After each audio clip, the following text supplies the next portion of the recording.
It seems that it dragged the... Ah, there we go, up to mom. Well done. Now, paying attention to mom, well done. Jumping around, and I think she's just grooming from what I can see. Hello. Look at all those fluffy spots. Yay. Well, someone wants to play.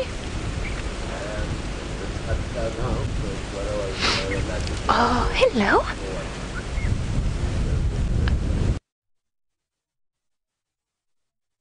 Playing now, coming up and down the termite mound.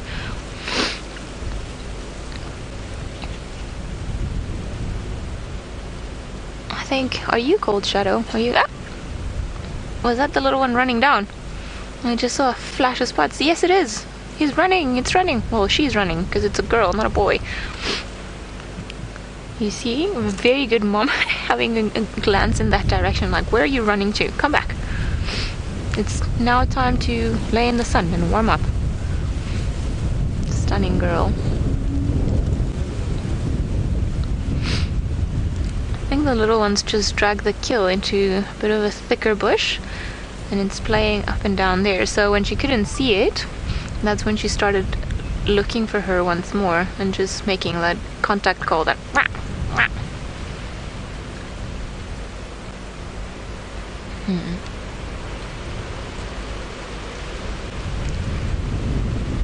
Look at that camouflage. I mean, you can barely see the spots.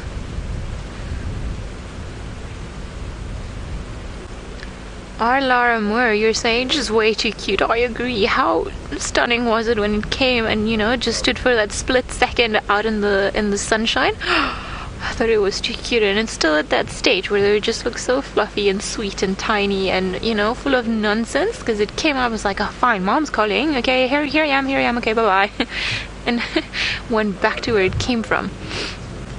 We can't actually see it from here. I think it's just in some of the thickets not too far, just a bit headed in that direction, and well, Shadow is still up there just behind the trees, or what seems to be a raisin bush. So we're gonna stick around here for a bit longer, see if they come back up, and while we do that, let's go to Byron, who's still searching for the Warthogs, and hopefully they'll come right.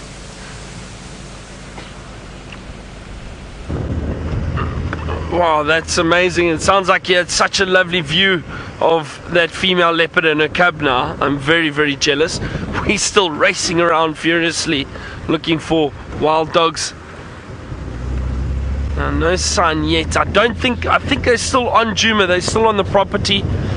We haven't seen tracks crossing our boundary anywhere. I'm hoping to stay positive and see if we have any luck, but you can see I'm driving a lot quicker than I usually would. Chitty Meg, yes, rabies and distemper are problems with wild dog in Africa in general, not just South Africa. Canine distemper does occur. We don't really know how they get it or where they got it from. Sometimes there have been areas, Madikwe, and there's a place up in the Kalahari. These are all different game reserves up in South Africa, and they've lost entire packs to canine distemper. Maybe they catch it from jackal, who possibly get it from dogs. Maybe they've got or rabies could possibly be from local dogs that get into the game reserve that the wild dog then kill. So yes, it does affect them. It does affect them indeed. And that canine distemper is terrible. It can wipe out an entire pack within a week or 2 weeks. We've seen that before. So it does affect them, and that'll be probably from local dogs in the area if they get in. Sometimes you get like especially in these areas, you'll get locals that have dogs that they use as hunting dogs to help catch prey or catch animals for food, and those dogs often have rabies or they're very unhealthy, and if the wild dogs come into contact with them, then yes, that's what happens. So it does affect them.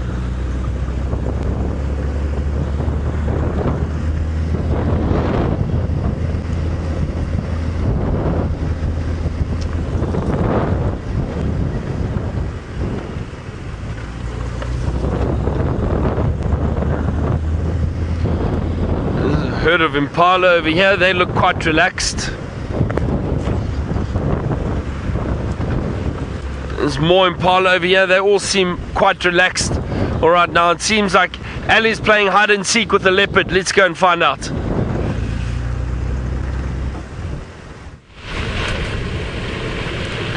We are playing hide and seek, and now we're playing Jenga or Legos with the rest of the cars that want to go through, because she's choosing a spot that's a bit tricky for everyone. But Shadow is still standing there, and the little cub seems to have gone off. Sorry guys, I'm gonna have to move just to make some space for some of the cars to move around. So if you just give me 1 second, I'll be able just to make enough space for everyone to move around. And at least, yeah, it's gonna take a little while, because obviously now new people know that there's a leopard there and they want to see it. So hopefully they'll carry on moving for a little while, and then we'll go back to where we were and have a look at them. Hello. Very pretty little things. Hello. Okay. Let me go forward. Mita, you're 8 years old and you're saying that she's playing hide and seek. Indeed she is, and now she's actually moving. She's left the termite mound, so I'm gonna try and move around, see if perhaps we can see her again, because she's come down. Hello. And she's I'm sure she's heading towards the cub, or wherever it is that the cub might be. I can't see her now, and the grass is quite long. Oh, there we go, right in the open. How dummy of me. There she is, in the middle there. Hello, beautiful girl. We're looking for your daughter. She's still making soft contact calls, looking for them. Or, sorry, looking for it. There's only one. I wonder if perhaps it's not down there in between that fallen over tree. Would be a good spot for her to be in. The Mantuana is there now. I can see it to the left. Okay. So I think maybe if you go slightly forward and look in this way, I see the tail of the little one to the left. So now it's gone down, but just slightly left from where you are, you see that branch? Yes. So that's where I saw the tail flicking for the youngster. But I can't see it now, but I'm sure it's gonna come back up again. It's tricky because sometimes we just pick up the movement.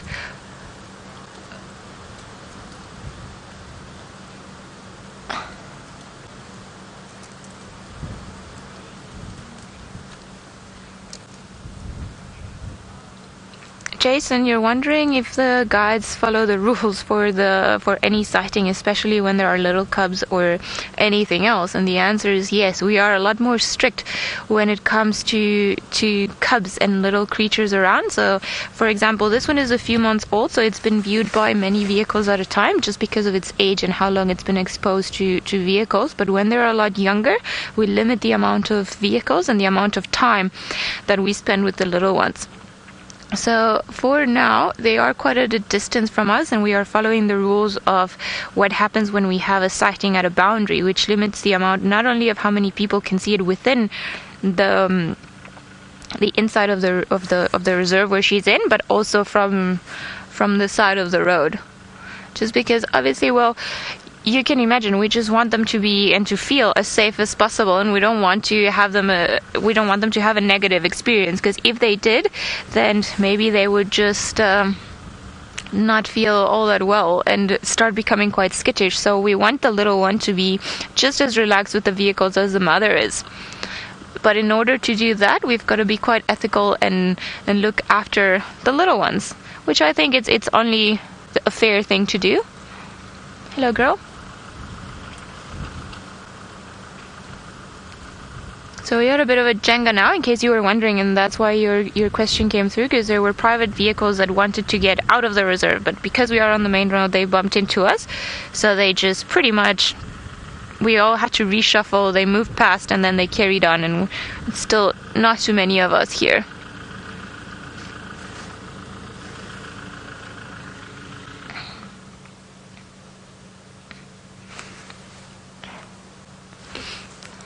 Haven't been able to see the little one again, so I'm sure it's hiding in the grass.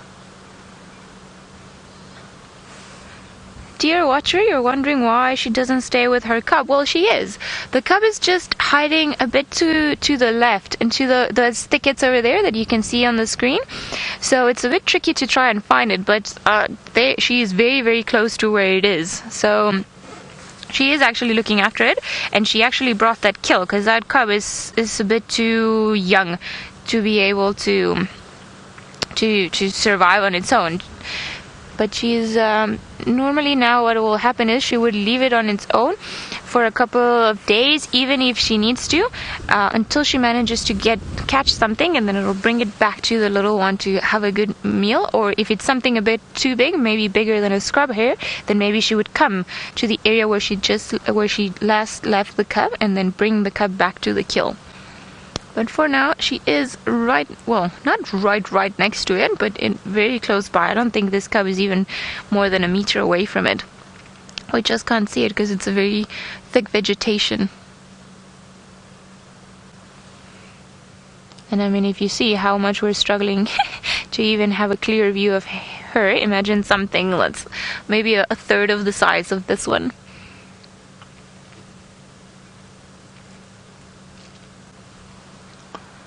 Beautiful.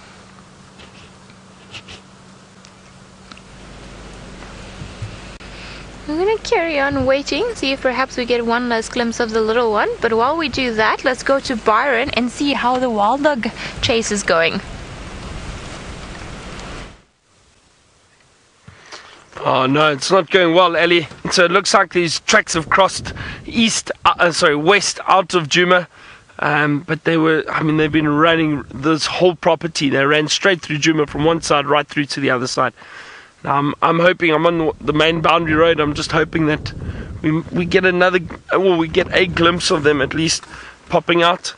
You never know, they could come back out onto the road. These wild dogs have been running up and down all morning, so it's a possibility, but it looks like they've crossed west. I saw the tracks, the whole pack very clearly across the road, so we missed them. We actually got the other guys were tracking them, and we tried to loop around and try and get ahead of them to see if we could maybe cut these wild dog off and see them before they disappeared. But by the time we got they'd already crossed. They've been moving around a lot, it sounds like it, and looks like it, at least from the tracks. Anyway, we'll see. Maybe they come back this way. That's wild dog for you, everyone. They run and run and run, especially in the mornings when they are hunting, and windy conditions like this probably ideal for them to hunt. And the prey species won't hear them as well, won't smell them, and they'll just run through and try and flush out. Impala, mainly Impala. That's usually what wild dog prefer feeding on. Sorry, there's some corrugations here at the moment. It's not Fergus shaking with excitement.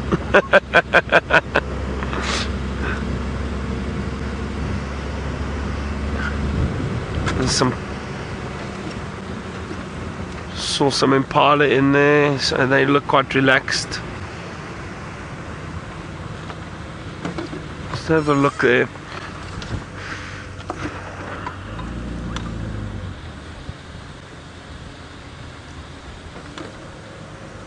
Lisa, you say you hope I find them. It'll be a great going away gift. It would be indeed. I haven't seen wild dog here for a very long time, actually, on Wild Earth, on Safari Life. It's been a long time since I saw wild dog.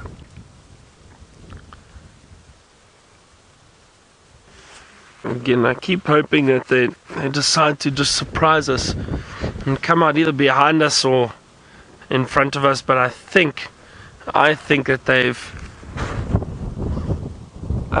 headed back to the east, to the west. Sorry, I can't seem to get east and west right this morning. Headed back west because we think, or we know that's where they've been denning. So the wild dogs probably came out hunting and are heading back in that direction, back towards the den.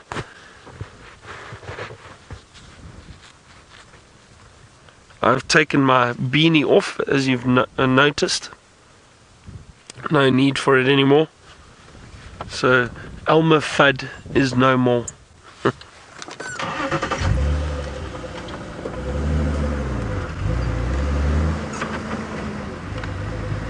Now, Drake, you asked how fast is a wild dog. Drake, it's trying to think what speeds they get up to. I think it's around 60 or 70 kilometers an hour. I think a wild dog speed. So shall we see if we can get there? It's about 60, 70 kilometers an hour. So that is, what's that, about 40 miles an hour, is it about, I think? Oh, my conversion's always, I think it's about 40 miles an hour, 35 to 40 miles an hour. They're fast. I mean, if they keep going, it's quick.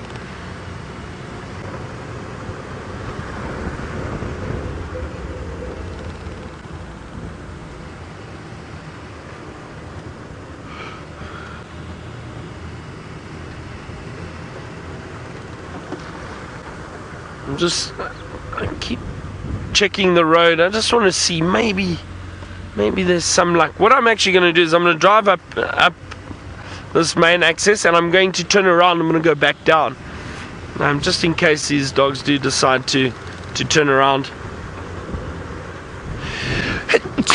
Excuse me. Oh, sorry. Now, luckily, Alley Cat has done so well again. She's still got a great leopard sighting. Let's head across to all of them and see what they're up to. Well, it seems like Shadow has decided it's been quite a long night already, so she has gone down, and it's very hard to see her, and we haven't had another glimpse of the little cub. I'm sure the little cub is not too far around, probably just having breakfast, what Mom brought around. There we go, there's your head. Just saw another face now. I'm getting confused, and I don't know if it's... No. I was looking at Shadow all along. I thought maybe that was another head for the little one. I'm sure it's still not too far, but I mean, you can see how long the grass is and how easy it is for a tiny little cub just to go down. And it would be pretty much impossible to spot her. I mean, look at that. Incredible. I think this camouflage will never stop amazing me. Just how easily, I mean, if you just close your eyes and have a quick glance, you'll likely even struggle to find it again on the screen. Or at least the little one was looking quite playful.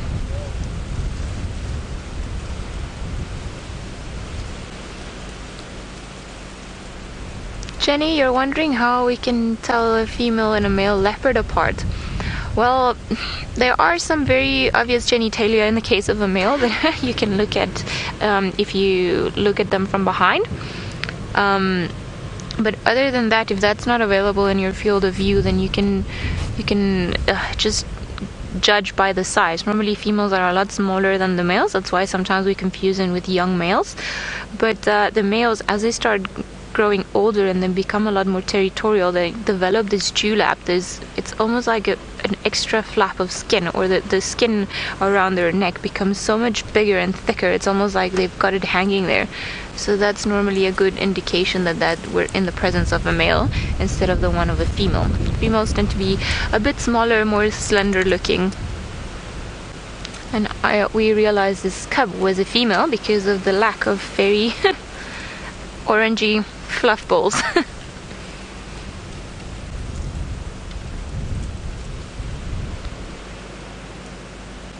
think she's still quite down there. I'm sure she's tired. I wonder, there's a very good chance that she actually just caught this the hare that she had during the night or early hours, and she's walked all the way back from wherever it is that she made the kill, all the way back here to where she last left the cub, which is at a certain distance from she was last spotted yesterday.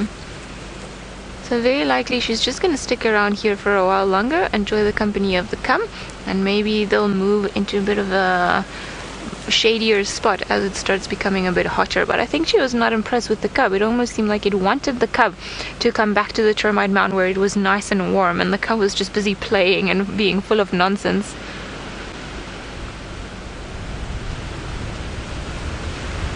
Oh.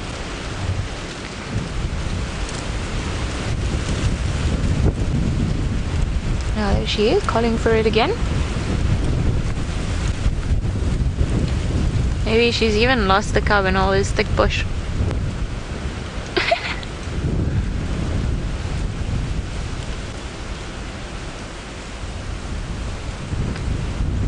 Beautiful girl.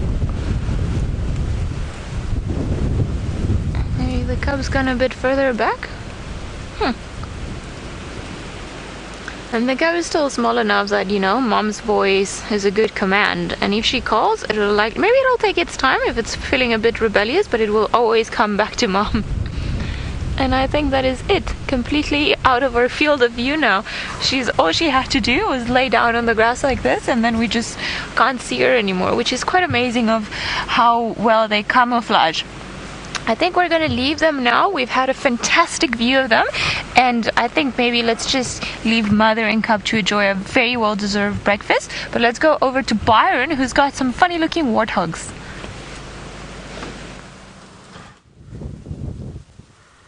I've got some warthog that are hiding in the long grass at the moment, but there are some warthogs staring back at us.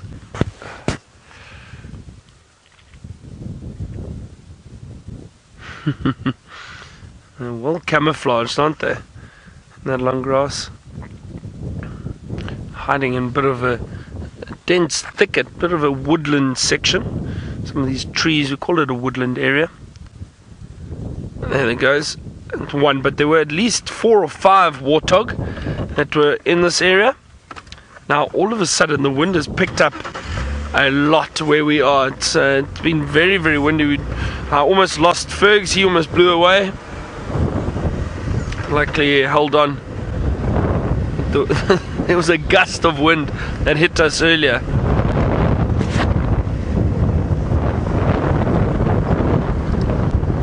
Now I've turned around. I'm heading back south. Sorry, Fergs. Fergs is getting excited again. He's shaking. Oh, this wind. So as I said, I'm heading back south at the moment, trying to see if we can get any sign of these wild dogs. Maybe we're lucky and they've turned and come back, but it doesn't look like it. There's been a lot of antelope, some kudu, impala, warthog, all in this area, and they seem very relaxed. So I wonder if these wild dog didn't just head straight west. I'm going to show you where their tracks are and give you an idea of where they crossed. We're not too far, it's just up ahead.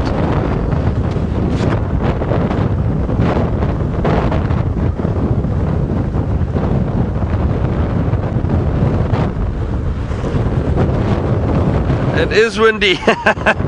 Megan says it sounds so windy. It is windy, Megan. It's very, very windy. Sorry, everyone. Cover my mic.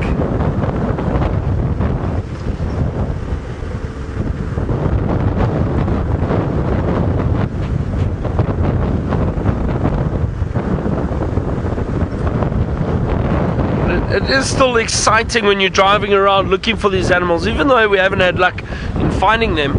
The chance is there, so that's a step closer to at least no chance.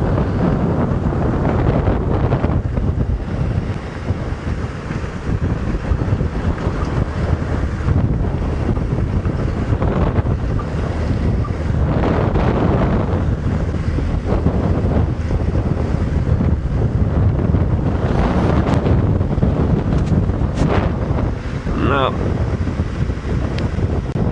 I'm going to jump off here quickly and show you these tracks. Can you see them there, Fergs? You should be able to. Let me jump off here quickly. Hold on.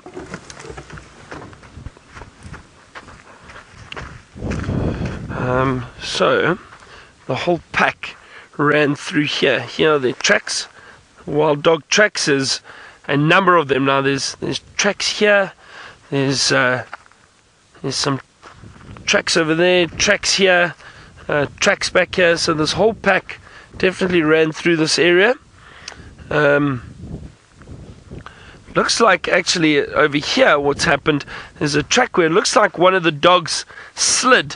There's a clear little track, almost a skid mark. So I wonder if it didn't run and then slide, trying to stop, and then stood again, and then off it went. And you can see it's wonderful to see these tracks, but and then all headed that way, unfortunately. But at least, again, we've seen the tracks, so we know, okay, they're definitely not in this area at the moment. Otherwise, we'd be worried in case we missed them.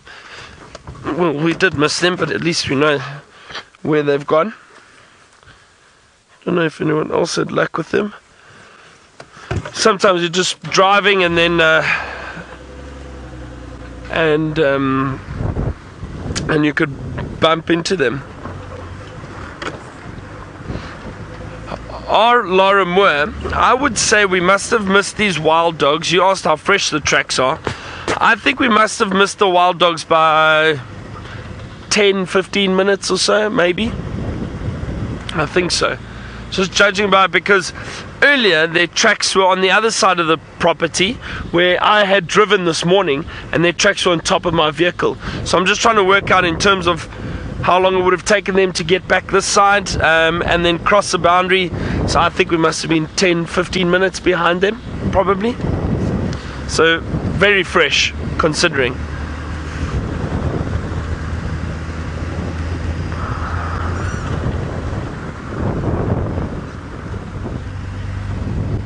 But we'll see what else we can find. Well, Ali had that wonderful leopard sighting. I'm very jealous. Like I said, I haven't seen Shadow yet. So I'm so glad she got to see it this morning and show you that beautiful leopard and a young cub. That's exciting and wonderful. Ali has left that leopard. I'm not sure what her plans are from here, though. Ali, what else have you got in store for us?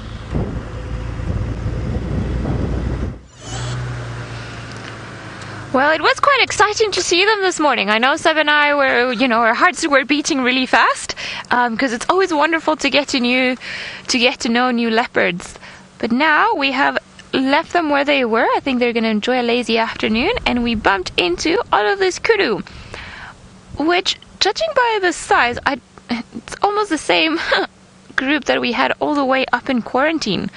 So if they kept moving at a steady pace from where we last saw them, it's potentially them as well, because I see 2 youngsters and 2 young bulls and quite a couple of females. So why not? Maybe they've also decided that they didn't like that area, and I think the wild dogs roughly ran into the area where they were, so could be that they just decided they didn't quite like it, because we also saw some Impala running away. But it's funny, I think they've just been on top of our tracks, because the road where they crossed onto Arathusa, we drove that road 10-15 minutes before that happened. So I think Byron was quite right. I think we just missed them, which is a bit unfortunate, but who knows, maybe this afternoon they will be back around. I'm hoping that they will be, because I definitely enjoy seeing wild dogs. But also, we were very happy to see that tiny little cub, and I can't wait to see those screenshots when it came out in the Termite Mountain. I think that's going to be stunning. For now, we've decided to carry on and just go check around Treehouse Dam. I do know that Tristan mentioned that there was when he was with Tingana yesterday, there were kudu alar not too far from where he was, at another leopard, he thinks. So maybe we're just gonna have a look around, see if there are any tracks or anything around here that might point us in the direction to a leopard or another one. But if not, anything else would be fine. Would love to see an Ellie today, because they haven't been all that much around lately. So I think maybe the wind is also annoying them. So let's hope that the wind dies down a little bit in the afternoon. And of course, it's today it's the Elephant Day on the Animals' Right to Awareness. I think Byron got very lucky with the elephants at the beginning, so at least we've managed to cover the Ellies for the day. So far, it seems like we've been lucky and we've managed to... Oh no, we didn't have rhinos in the Mara yesterday, so never mind. I was getting a bit excited. and I'm going the wrong way, so I want to go onto the road, not this one. Happens often. I get carried on talking and then change my route all the way in my head. On the good side though, I think that I'm starting to get warmer. Might even start peeling off some layers of the onion that I have become during this winter time. And let's see, maybe there will be something that's come down to Treehouse Dam to have a drink. Maybe not. I do know that Hosanna seems to enjoy that area, and who knows, maybe it could have even been Shadow, the one that was around yesterday that Tristan saw, now that I think of it. Too far from this general area, so maybe she was busy on the hunt, and that's what the kudu spotted during the night. And he said he had tracks for a young male leopard, but perhaps it was a female. Because the tracks, maybe they can be sometimes confused because the size is not too different between a female and maybe a young male leopard. But let's see. Who knows? We did have about 5 of them in the space of a square kilometer a few weeks ago, so everything is possible. Lots of creatures around, and I think now that it's starting to warm up, a lot of them will start moving around as well. Whoop. Let's see, we're not too far now. Maybe even a buffalo. A buffalo would be nice.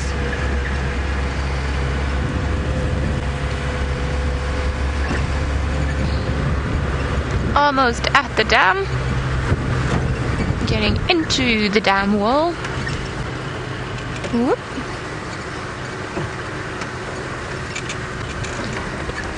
Right, let's see what's up here. Oh, there's a squirrel with something in its mouth. What have you got there, little one? Just saw it running. And you see it's eating something. It looks like a berry from something. Maybe a buried marula fruit that it's found.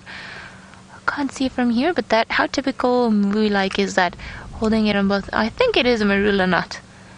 Ah.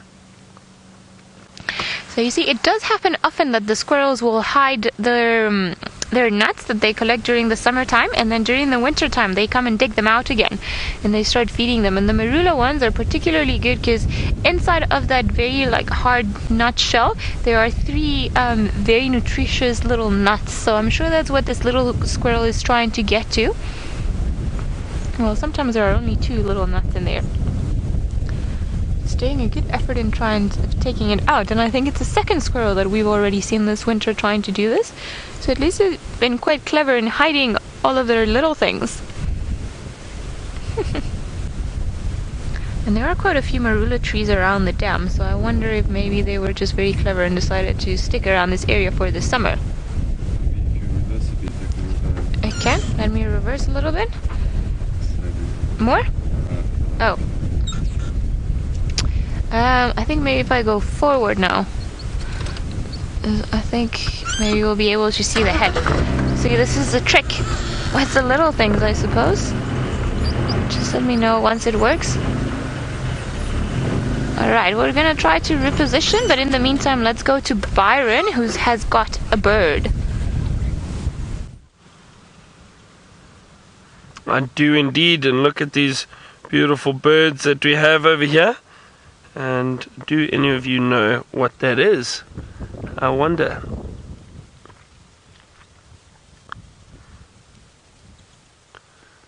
A pair of them, beautiful, streaking down the front, and those dark markings around the face. I've got little dots or streaks down the front of the body. Soft little call it's giving off. Ah, and there's a woodpecker. There's a woodpecker to the right. Let's see if we can tell which woodpecker that is.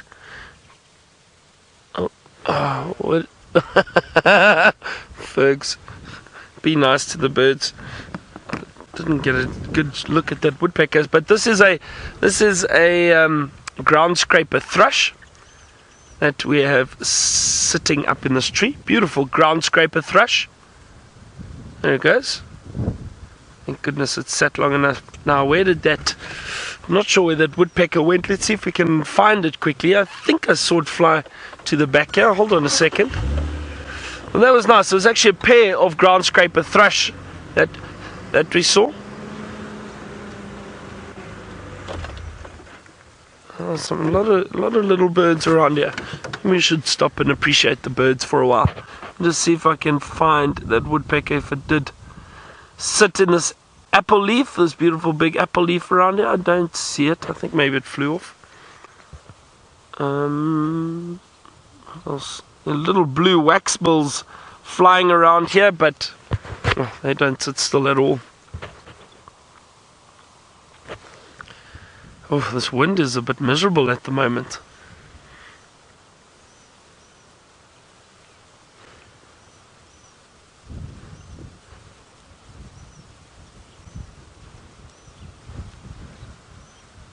I'm just having a look around to see if there are any other birds that we can quickly identify.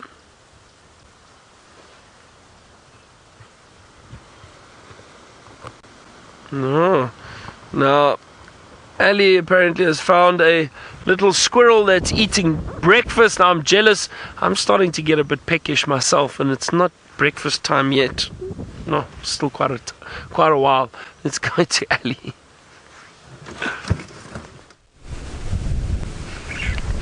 I agree with you, Byron. I don't know what it is. Maybe it's because we're so cold. I'm also feeling quite hungry and a little bit jealous of the squirrel eating its breakfast. You can even hear it munching through the hard shell. And it's been going at it for quite a bit, so I'm sure whatever it is that it's in there, it's still in there, and it's still very frustrating because the little one can't get to it. Luckily, it's very powerful teeth. I'm sure I'm going to do a very good job at trying to get onto those two wonderful little nuts in there. Are you getting annoyed now? I think that was pretty much was like, I finished it, I'm done. I can't get to the bottom of this. That was quite something. So here we are at Treehouse Dam. Doesn't seem like there's too much life around here for the time being. I think only just a few starlings we've seen landing every now and again, but then taking off. So quite a quiet morning around the water. And I'm sure perhaps it was a bit too cold to be around here. We have had, however, a very loyal drongo keeping us company all this time. Oh, you're not a drongo, you're a black flycatcher. I am so sorry. So they look very much like a drongo, but you see the eye is black and the tail looks somewhat like the tail of the drongo, but it's actually a very roundy tail. So I am terribly sorry for calling you something else. Very easy to confuse. So here's another one for the tick list if you guys want to check it or tick it off your list. The beautiful black flycatcher, and it's slightly smaller than a drongo. And here I was, because I wasn't paying too much attention and I saw something black and then I called it a drongo because they are very common. But often this will happen where we'll think it's something because we're so used to seeing something, and then when we pay attention we realize we were actually quite mistaken. Seems like there are a few birds starting to come alive all around here. There we've got, that was a blue waxbill, and then it seems like a golden-breasted bunting down there. There we go, beautiful. Hello, can you show us your golden colors? No? I love their head. It almost looks like they're quite bearded, isn't it? Yep. And there we went all the way down there. No wonder. There are lots of little birds that have been coming up and down from this knobthorn here. That it's albeit fallen over, it still provides them with a safe place, because it'll be harder for certain predators, for example like snakes, to come up and give them a bit of trouble. There we go. Look at those beautiful striking colors. Oh, you are beautiful. Coming down for a drink. Ooh, very brave dipping your feet in very cold water at this time of the day, I must say. Very brave ones, all of them around there.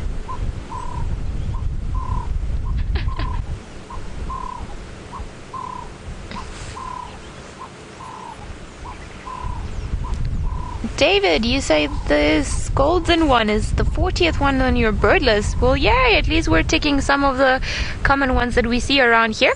These guys, they're around, but they're not often too easy to find, because they keep moving around and they go into thick vegetation and they go in between the branches of the trees. But I think for the time being, we're enjoying a wonderful view of them. And then obviously the males and the females. Oh, what area that they didn't quite enjoy. Hey. And the black flycatcher is still very happy up there. Ah, starting to clean its feathers. Yeah, it's been a lazy morning for most of these birds around here. Let's see. I'm sure there could be another different creature. I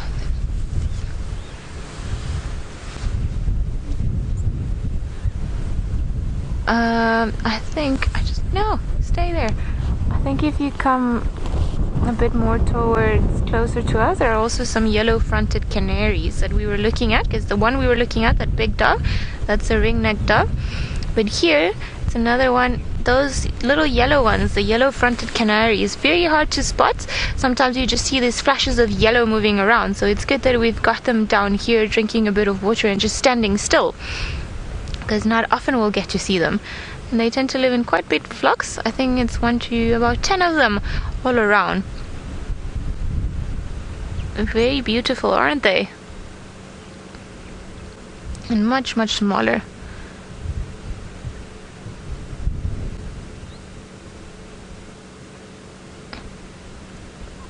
Mita, you're 8 years old and you're wondering what the first bird on my list was. I don't remember, to be honest. I think maybe something like a drungo or one of the doves, very likely. But I just really don't remember. I think you start seeing them, and then after a while, then you start ticking them off. So I don't really know. Very likely it was one of the doves. Just thinking of how common they are, and you know, what would have caught my attention when I first arrived to South Africa. So I think maybe one of the doves. But now my list has been steadily growing, and Tristan loves birding, so he always drags me to see all sorts of birds and different little things, and I will drag him to see trees. So at least we have a good symbiosis that way, and we learn from each other.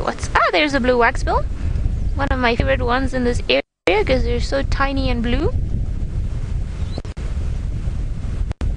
Pretty. Around.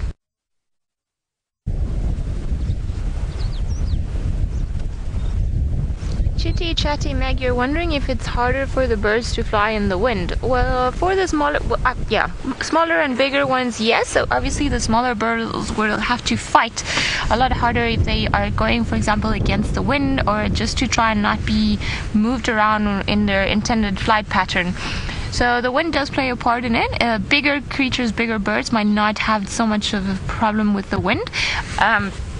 But I think in general this morning we haven't seen too many birds around. Even that grey go-away bird that we saw at the beginning of the drive, it was pretty much hanging on to dear life in the branches of the tree, and as the wind got a bit too much, then it went back down to branches that were closer to the ground, just not to be bothered by it. Because you can imagine, especially when the winds are very strong, they can easily, you know, be pushed away in a certain direction or against the branch of a tree or something else. So I think all of these little ones are sticking around here in this area where they can actually just get away from the wind if they feel like it's getting a bit too much. So they've gone down, they have a bit of a drink, and then they come back and they all hide amongst the fallen over knobthorn that is over here. But it's good because, I mean, we've managed to see quite a few different species in this bird party, all of them around, which is good. Even we've managed to tick off some lifers in there, which is always good. And they're very pretty, and you never know what's around. So sometimes just by spending time with them around here, you get to tick off new ones from your list. I think they've all gone down to have a bit of a drink. But let's carry on. I think we've pretty much accounted for all of the species that were here.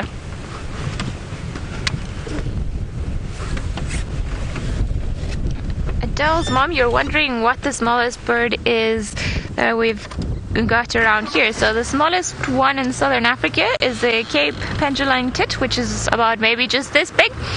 I think it weighs about 20 grams or something something like that. Very, very small little bird. Let me see if maybe I can find it in the book for you. Just give me 2 seconds. Where are we? There we go.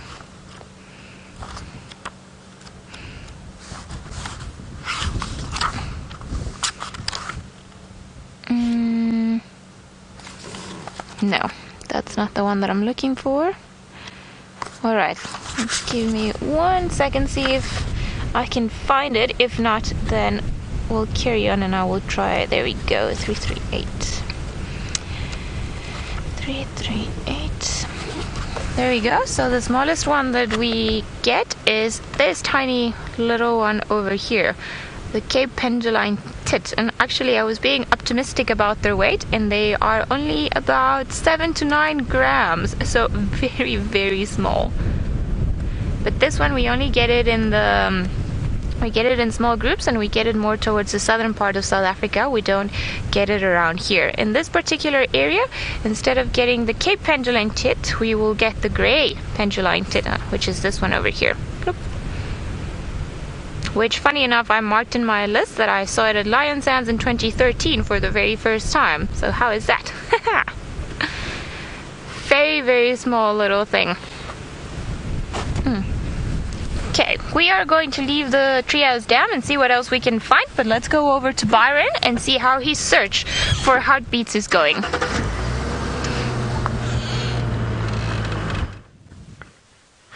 Found heartbeats, Ellie. Found heartbeats. Some Impala, young males and a group of females. Just moving off to the side. That's about it now. I think this wind is going to play quite a big factor with the in terms of animal movement and activity that we have this morning. We know that animals tend to get a bit nervous in the wind, and the reason for that is, of course, they cannot rely on their sense of hearing or their sense of smell. We speak about this regularly, but it's true. So the animals tend to stay a lot closer together. They also then tend to move through thicker areas so that they don't have to stand out in the wind. And as you can see, that's exactly what those Impala have been doing. Some animals get very nervous. Elephant and that, rhino tend to get a little bit edgy when it is windy. Hang on, there's a bird of prey flying. It looks like a bird of prey. Let me just try reposition quickly. See if we can get it. Fergs, you want to try? Yeah, man. That's it. Fergs loves trying to find birds and get them on camera. Let's have a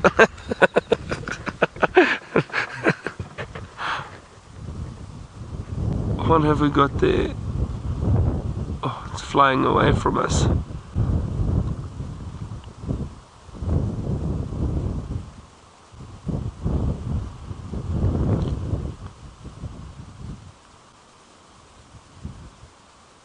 Looks almost like a tawny eagle, but I can't be sure, everybody. It is a bit too far for me, and I'm not going to I think it is a tawny eagle.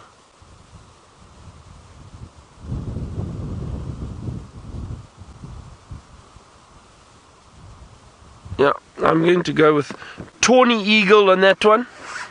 And again, you can see it's quite difficult. I did have a look with the binoculars though, but I think judging by the coloration, I could see a very yellow beak. I'll show you now quickly what I think I saw. It does look like a tawny eagle.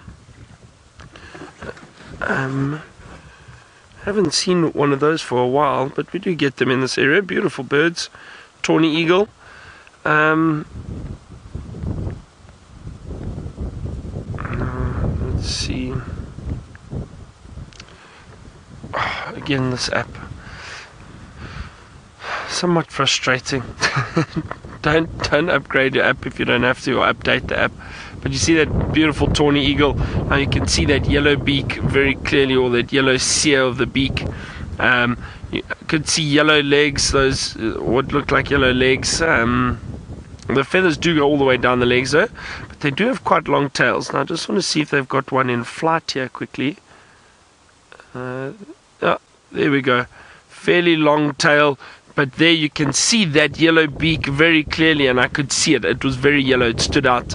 And the way it was flying, you could see those fingers, those tips of the wings very clearly, and the yellow legs and the longer tail.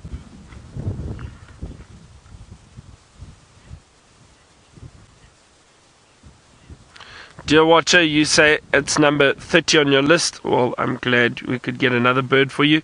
But you see, as I was saying, there's certain features that we try and look for while birds are flying, and it's not always easy. But look at the tail length, try and get some coloration, the wings underneath. This tawny eagle was very, very brown, light brown, almost identical to this coloration. And they do vary in color somewhat. You can see you get this very light pale form, or juvenile. You can get some that are a lot darker.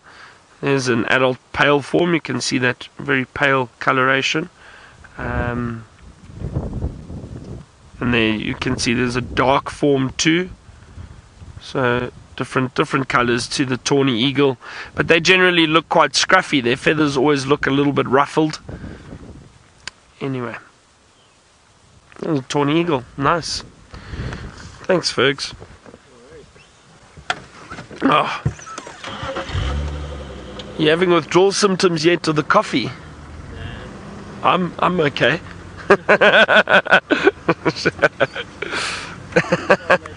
Twitching. Strongest pot. Right, yeah.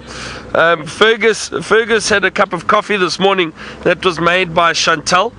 He tried to stir it, but the spoon got stuck in the coffee. It was that strong. So he's been quite jittery this morning and on edge. Almost like a squirrel that's had a Red Bull.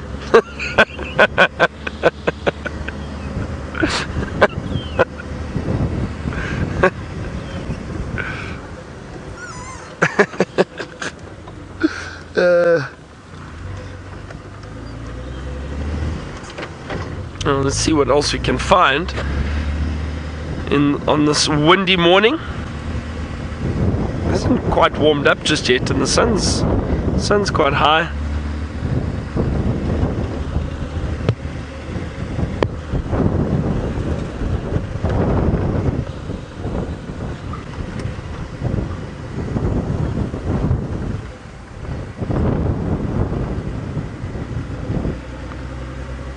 Raz, yes, predators are definitely able to recognize wind direction and adjust their approach on prey based on the wind direction. Yeah, they could definitely feel and smell, so they will know if they are downwind from the prey. So, for example, if the impala were to my right, the leopard, let's call it the leopard, would be off to my left, standing downwind, so the wind blows from the impala to them, and they would try and hunt and approach from that side. I've seen predators many times take the wind into consideration and try and approach downwind from downwind so that they can head towards the prey and get a bit closer so that they're not smelt. But Raz definitely, yeah, they definitely take it into consideration and work it out. Predators are very, very clever, especially leopards. I've watched leopards stalk, and they're very patient hunters too. I've seen a leopard lie in grass for about 2 hours and not move with a herd of impala 20-30 meters away from her. And the leopard lay there because the impala was standing, so she didn't want to move and give away her position. She wasn't quite close enough to ambush, but the impala just stood. They weren't moving, and as soon as they started to move away, she started to then creep a little bit closer, which was interesting. And I think it's just easier for them to try and stalk their prey if they are actually moving. I've seen leopards basically work out which direction their herd of impala are going and stalk ahead and come in from the other side and ambush them in the direction that they're actually going. So it's interesting to see. It does change often and it does vary, but they clearly work it out and try and think of the best way to potentially hunt whatever it is they are stalking. I've seen a leopard once, a young female leopard, run into a tree, I'd say about this size, this little guarri tree that's off to my left, and this leopard was walking along and all of a sudden saw something move in the grass and ran and jumped, and I'll show you. Let me jump out quickly. It happened so quickly, but this leopard came running out and saw something move through the grass. We couldn't see what it was, and ran, and it launched itself into the tree, probably about this height, getting attacked by the tree now. Probably about this height. And what it was a monkey that had climbed up into the tree, tried to get away from the leopard, and the leopard actually caught the monkey in a little tree like this. Incredibly fast, so agile, and not even the monkey could get away from the leopard. It was, and it happened so quickly. We didn't, I mean, no chance of photographs or anything. We just watched this flash of a leopard chasing a monkey. It was really, really interesting.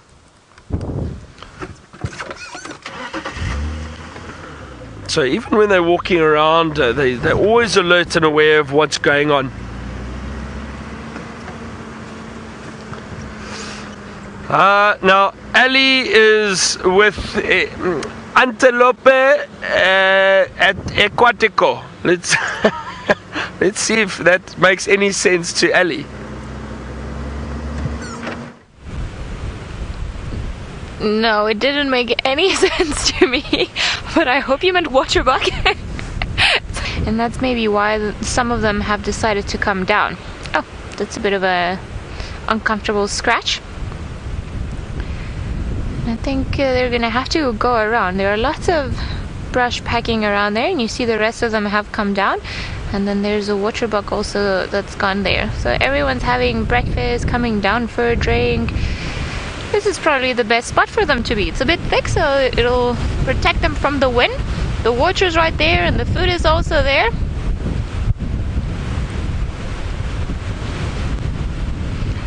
Byron wants to know what waterbuck is in Spanish.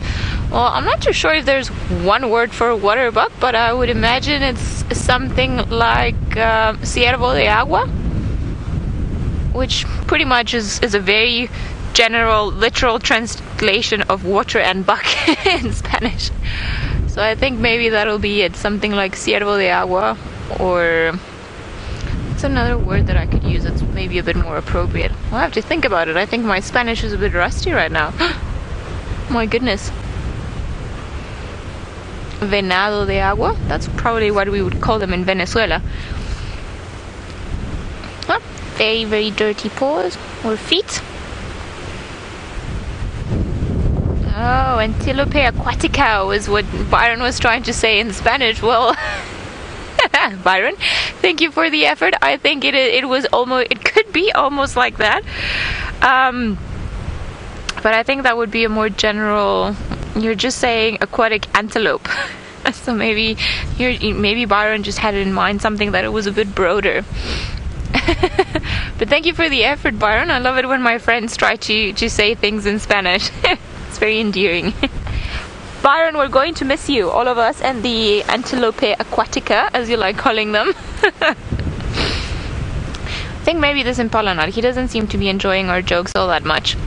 Just busy carrying away, munching, having something to eat for breakfast.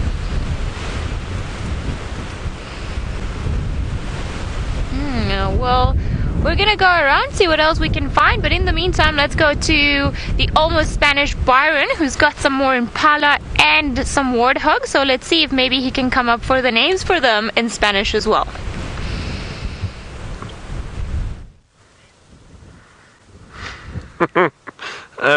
I think a Spanish warthog is javali, if I'm not mistaken. I wonder, we must ask Ali. My Spanish is terrible, but I think warthog's javali. And not lovely, javali. Yes, Ali says I'm right.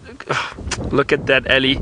Hey, and Impala, it's the Spanish Impala, it's Impala.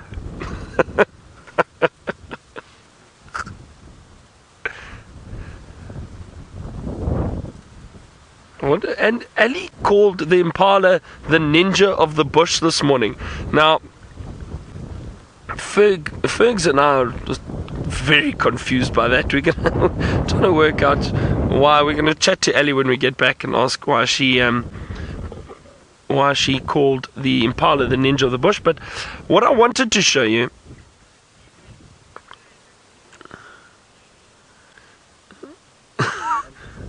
I'm still confused. Anyway, but what I wanted to show you here was what I was speaking about earlier, about how the animals stay closer together in these windy conditions. Now, these impala are out in the open. Now, I thought maybe they'd try and move into the thickets, but I suppose in the thickets, it's even harder to hear predators. Out here in the open, they can at least rely on their eyesight. But look how close this group of impala is staying together. Right, or bunched around one another, really trying to keep a lookout for any potential danger. There's impala facing in all directions. So it's interesting to see, and it shows you how weather can affect animal behavior and movement.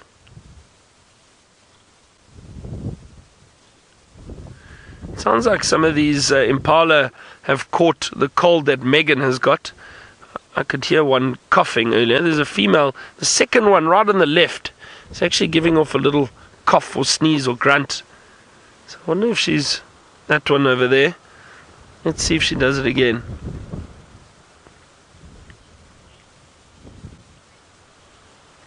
Megan says they need some of the medicine that I've been feeding her.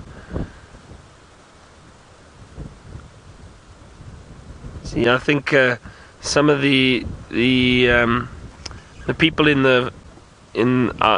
camp think that I'm a bit of a chemist because I've got all this medication that I carry with me. But when you are private guiding, you've got to have all this stuff with you just in case for guests and that. So I've always got stuff for allergies or stuff for flu or coughs or whatever. Even though I'm not meant to give medication to anybody, but you can show them the directions and that, and then they can decide if they'd like to take it or not.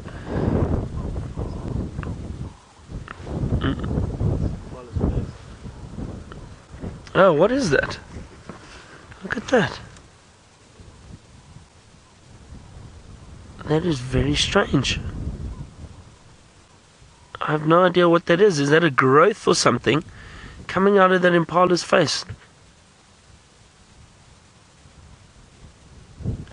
That is so weird. I've never seen something like that before.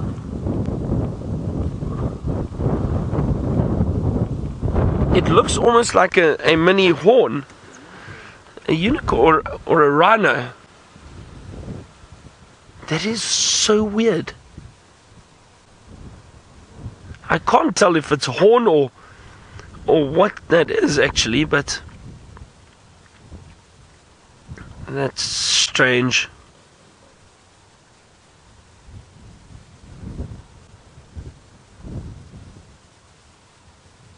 It's a female that has that. I really don't know. Shame, it must get mocked by the other impala.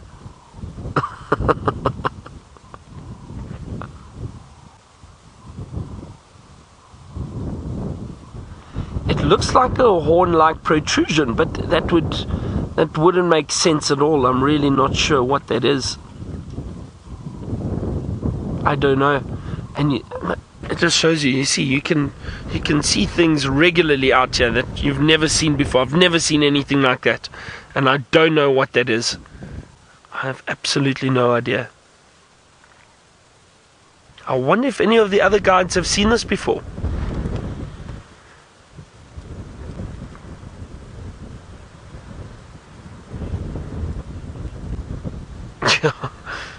Everyone says it looks like a unicorn.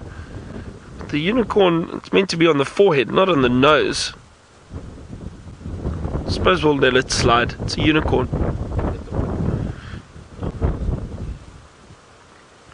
That's very interesting. Very interesting.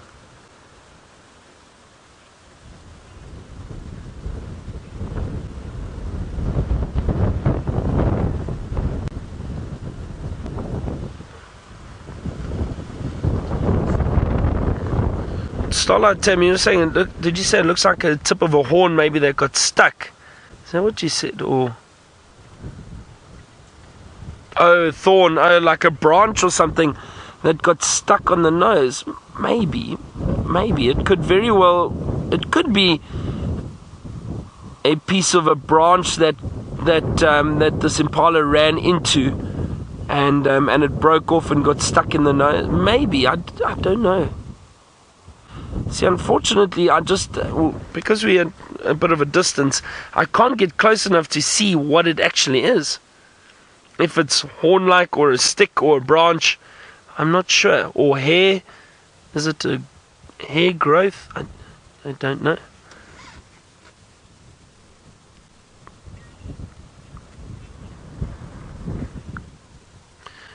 Ashes 1, you say maybe a worm? Yeah, it doesn't look like it though, Ashes 1, but perhaps one of those, you get those bot flies, and I don't know if they would cause protrusions to come out of the nasal cavity like that, but possibly it could very well be a parasite of sorts, maybe a worm or something that's caused this protrusion to come out of the nose, the nasal cavity. It could be something like that, yes. Interesting. It shall remain a mystery for now. I don't know. We'll see if we can find anything on it when I get back to camp. Rashni, you say radar for spotting lions.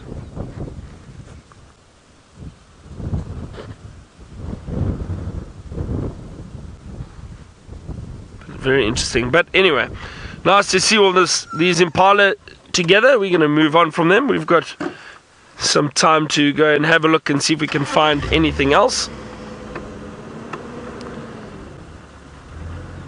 And that warthog was also nice. The javali is Spanish for warthog. So what else? What else shall we? No, I shall. ¿Dónde está de Leopardo? That's Spanish. Let's see if that's right. ¿Dónde está de Leopardo, Ali?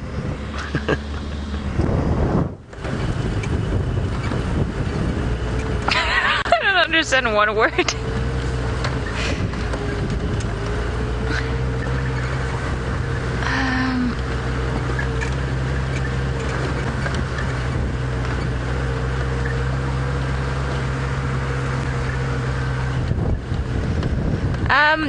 I know Byron is trying, but I don't really understand what he's saying. I think, hola, ¿cómo estás, Byron? Maybe that's the best way to go. Or maybe, you know, he can have a whole conversation with the Impala in Spanish. That would be quite impressive. We haven't had much luck driving around on this road. It seems like the wind is picking up quite a bit, so I'm sure all of the creatures are hiding in areas that are a bit thicker. Perhaps they're all going to where Byron was, with that very strange Impala with its strange horn twig stuck on its nose. I wonder what that was. Maybe I'll look at some of the screenshots later and try to figure out what it is that was happening to this poor thing. But seems like not too much around these roads. I was thinking maybe heading a bit more towards the east, because that's where the sun is shining the hardest.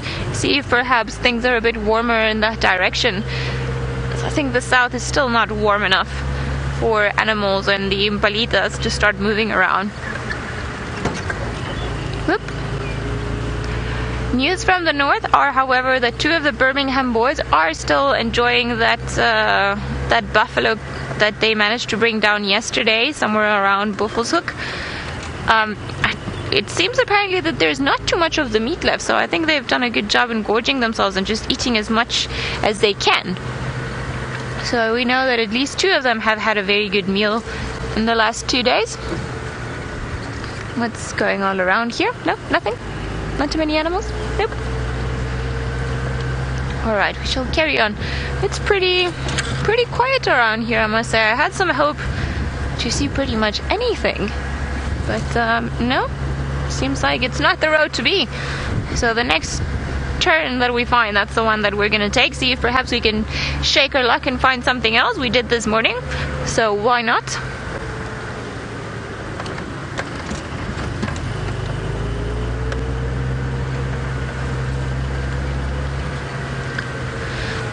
Mita, you're wondering if there are any fruits in the winter for the animals to eat. Well, there are pods, seed pods. That's pretty much the fruit of a lot of the acacia species. But they're not like the fruit of the marula, where it's nice and fleshy and soft and just yummy altogether. These are more like smaller, imagine like strings of bean that hang from the trees, and they are very good for animals to eat, especially in the winter, because they have a lot of nutrients in them. So you'll find often the antelope, kudu, impala, nyala, and even elephants, they'll feed off of them for, well, as many as they can find. And in some areas, for example in Zimbabwe, the pods of the yana trees, that's what pretty much sustains all of the animals that live in that particular area during the dry season, because there's very little other food available, so most of them just pretty much survive on eating the seed pods of trees. Normally species of acacia, or trees that are quite closely related to acacias, like it's the case of the yana trees in Zimbabwe. Alright, let's see what else there could be around here. I think this tree has moved off. I think it's still a bit too early in the season to start seeing any of the pods come around. Maybe a bit more close to the summertime. I have seen a few here and there, but not too many. I think maybe now that we've hit midwinter, I'll start seeing them around.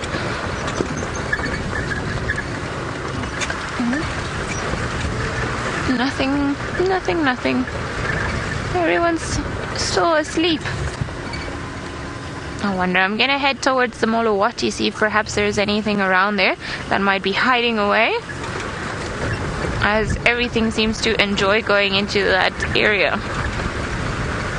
Sure, well, typical of a drainage line or a dry riverbed system, there's lots of water underneath, so the grass will be a bit greener there, the leaves of the trees will be a bit more nutritious, and everything will just be slightly softer and easier to eat. So I'm sure that's why lots of animals go that way, but also very good to hide out. Very thick vegetation, perfect for Tandi and Tamba, or for the lions to go in there and just hide away for a little while. I wonder what else there is around here. Even not too many tracks on the road. It seems like the wind has blown most of the tracks away, so it's hard to tell at this time, or it would be hard to tell if animals had just been recently walking in the last few hours of their work during the night, because the wind just would pretty much erase the tracks. It's almost like, imagine you've got a canvas and the wind comes. Sorry, what did you see, Sam? Elephants. Oh, that's going back. Yes, reverse more. Alright, well, Seb Eagle Eyes has spotted us some elephants. Quite fine. Alright, let's see if... okay, I see one trunk. And I think they're... the one there, just... Is this good for you, or should I go? Yeah. I think just the one, but Ellies are also looking, their ears are up and perky, so I think they're also being a bit annoyed by the wind. But yay! Elephants on this wonderful Elephant Awareness, Rights Animal Awareness Week, and on Elephant Day. Hello? I think this is a girl that we're looking at, and you see her ears are quite open, just listening to everything that's around her. I'm sure she's not too impressed by the wind.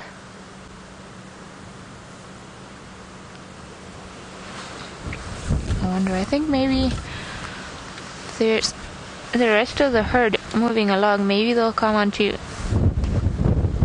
bit more of the road.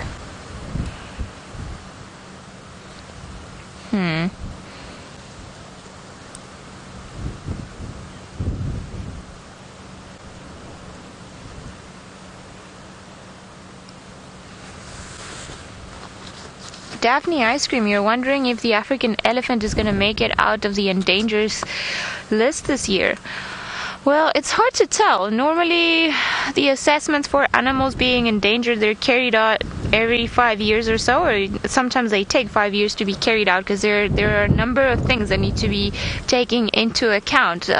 Human pressure, home range size, illegal wildlife traffic, and everything else. I do know that there are quite a few interesting new legislations coming into place, whereas we hope that they'll be good for the elephants so that they actually manage to come out. But I think even if we manage to reduce poaching numbers, which is a big problem with elephants now, it'll still take a while before we see the population actually starting to recover and the numbers becoming more and more sustainable.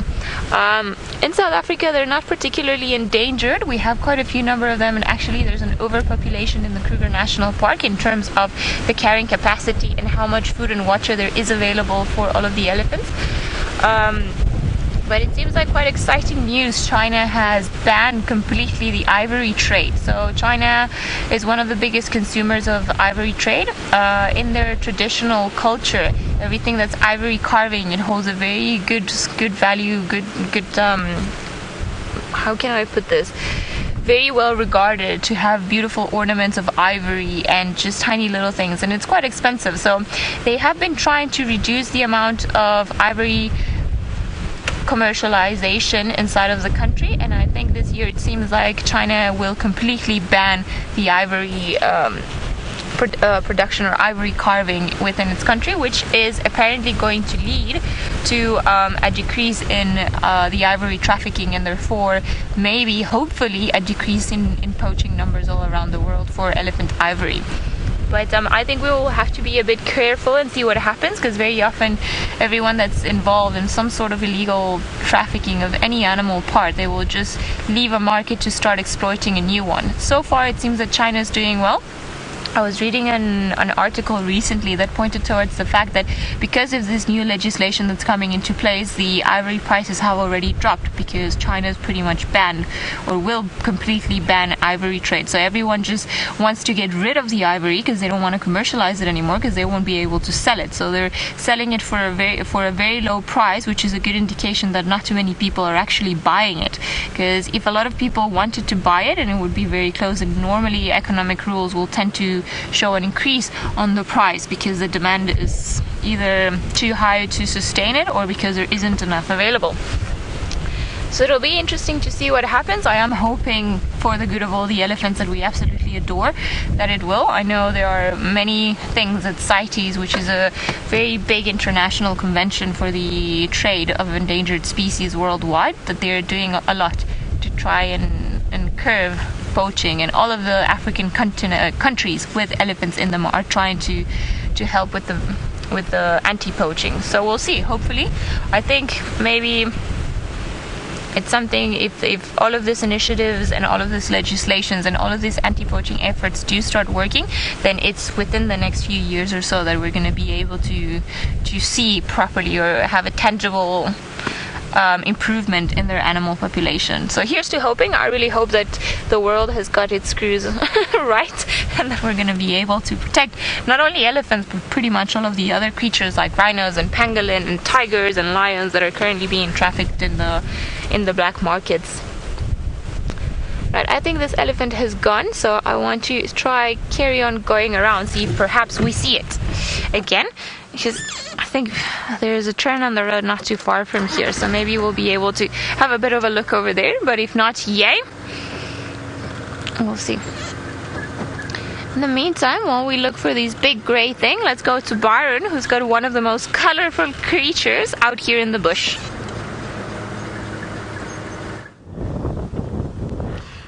Do indeed, a beautiful lilac-breasted roller, Ellie. And I always enjoy seeing them trying to balance in the wind over there. You see the tail. It's really very, very windy now. It's not that pleasant to be out in this weather. Very dusty. You can actually hear, I'm sure you can hear the wind.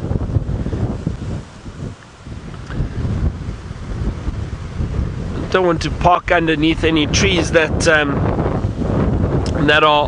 oh, sorry, I lost my microphone, my hat rather. Sorry about that. It must be quite noisy. There it goes. Look at those beautiful colors as it flies. Wonderful. Lovely to see the lilac-breasted roller.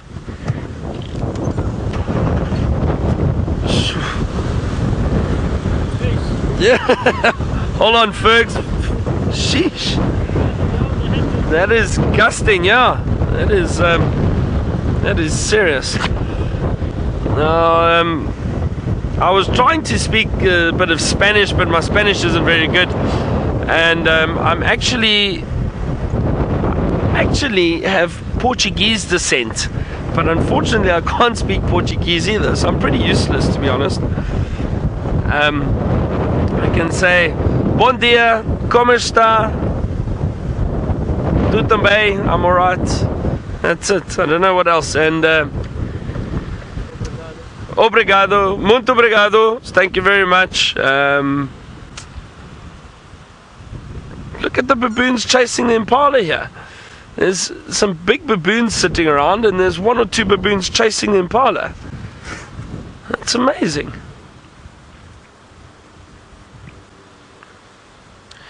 I may go to Happiness, who's in the kitchen at the moment, while Amanda's on leave, and say, breakfast, por favor. What's breakfast, please?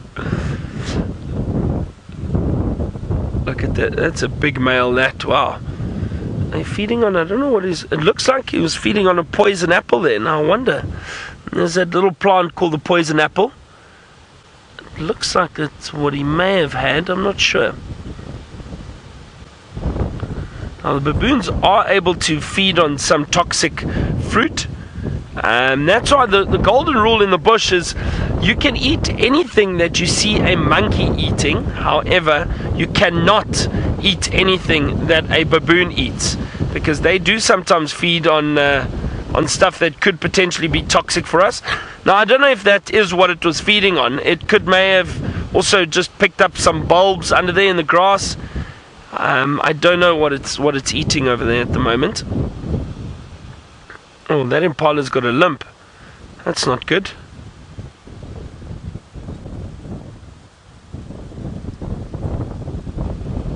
That's interesting. Don't know how it would have got injured. Maybe running or somehow hurt itself.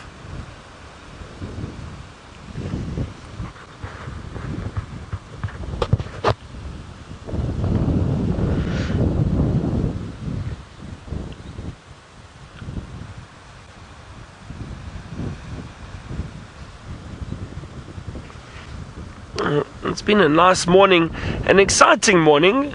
Ali got to see the leopards, which she was very lucky to see. And we were trying to find some wild dogs. Unfortunately, no luck, but that's the way it goes sometimes. They ran through the property too quickly. Now, Nikki, you asked, oh, look at that impala jumping. I don't know what startled it there. Now, Nikki, you asked, what is the fastest antelope on Djuma? Now, on Djuma, I would probably say it's the Impala. I think that's the fastest.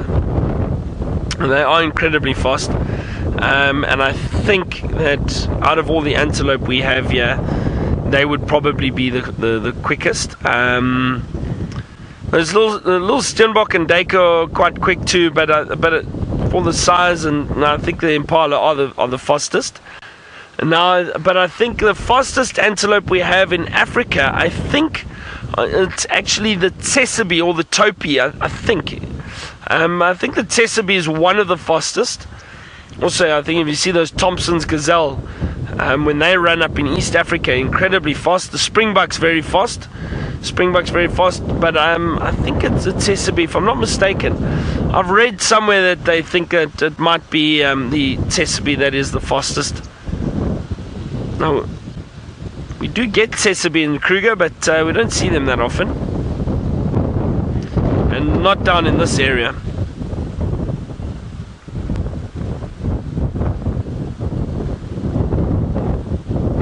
These baboons at this stage are not a threat to the impala, and that's why they're happily feeding in the same area. However, baboons have been known to hunt impala lambs when it's a lambing season. Big male baboons, because they do eat meat, have been known to run down and catch little impala lambs. So yes, then they are a threat. But now as adults, no, there's no threat. But you see these baboons keep chasing some of these impala. It was quite interesting. I wonder if it's not more playful behavior than anything else.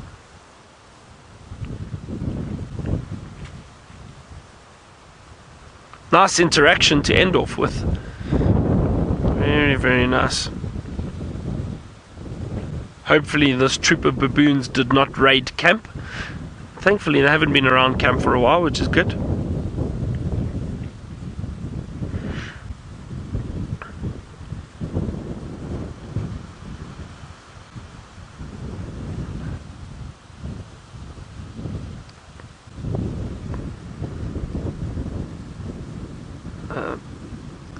Now that is quite a nice little scene with these baboons and impala all walking around. Also, the impala would probably feel quite safe with the baboons around, because they are so alert and aware. They've got incredible eyesight. They can keep a lookout for potential predators, and they will alarm call and also alert the impala. So it's actually a nice little system, I suppose, a little symbiotic relationship they've got going there, where they kind of help each other a little bit, but the baboons would alarm call if they saw predators. Their eyesight is incredible. Now we're going to be finishing off soon for the sunrise safari. It's been a great morning. And Teresa, you were saying these are fascinating creatures. All are, the baboons and the impala, but yeah, they are indeed. As I said, we're finishing off shortly. It's been a great 10 or 12 days that I've been here. Thank you very much, everybody. It's been a lot of fun. I'll see you again in July, though. And I think Tristan, apparently Ali was saying he was crying last night because I'm leaving. I'm sorry, Tristan, but I will be back. A big thank you to Ali and Seb on the other vehicle, and of course Fergalicious with me this morning, and the ladies in final control. Thank you to all of you for your questions and comments over the last little while. I will stay in touch. I've got some other guiding trips coming up, but Tristan and Ali will be out this afternoon again. Safari Live will go on, and I'm sure you're going to have some great sightings coming up. So thank you very much, everyone. We'll see you all soon again. We're going to head back to camp. Goodbye, farewell, see you soon.